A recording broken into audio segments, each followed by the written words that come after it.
కాకినాడ జిల్లా గండేపల్లి మండలం సూరంపాలెంలో గల ఆదిత్య విశ్వవిద్యాలయంలో జరిగిన Aditya pro karting endurance championship season 5 పోటీలు విజయవంతంగా ముగిశాయి. ఈ కార్యక్రమంలో ఆదిత్య విశ్వవిద్యాలయం pro chancellor doctor Nallimilli Satish Reddy మాట్లాడుతూ ఏపీ, తమిళనాడు రాష్ట్రాలలో గల ఇంజనీరింగ్ కళాశాలల నుంచి 13 జట్లు పాల్గొన్నాయని తెలిపారు. ఈ పోటీలలో విశాఖలోని రఘు ఇంజనీరింగ్ కాలేజ్ ఛాంపియన్ గా నిలిచిందన్నారు. రన్నర్ అప్ గా భీమవరం SRKR జట్టు నిలిచిందన్నారు. ఓవరాల్ ఛాంపియన్షిప్ విన్నర్ కి 75,000, రన్నర్ కి 50,000, ఎండ్యూరెన్స్ విన్నర్స్ కి 50,000, రన్నర్ కి 25,000 వంతున నగదు బహుమతులు అందజేశారు.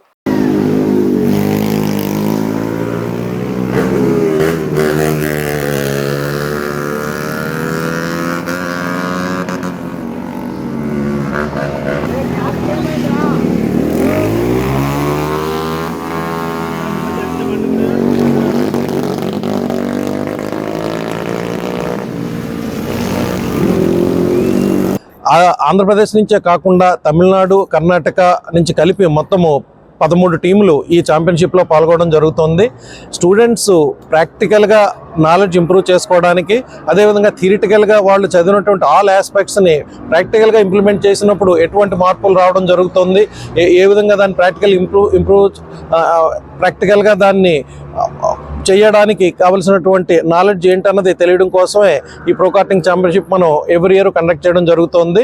సో ఇక్కడ 20 నుంచి 25 మంది విద్యార్థులు ఒక 2 నెలలు కష్టపడి బేసిక్ ఆస్పెక్ట్స్ నుంచి కూడా డిజైన్ చేస్తూ చాసెస్ ఎలా ఉండాలి, దాని బ్రేకింగ్ సిస్టమ్ ఎలా ఉండాలి, దాని యాక్సలరేషన్ సిస్టమ్ ఎలా ఉండాలి, దానికి సంబంధించిన ఏ టైర్స్ ఏ సైజు వాడితే కన్వీనియంట్గా ఉంటుంది లాంటి ఆల్ ఆస్పెక్ట్స్లో డిజైన్ కంప్లీట్ చేసి దాన్ని అసెంబుల్ చేసి ఇక్కడికి తీసుకురావడం జరుగుతుంది.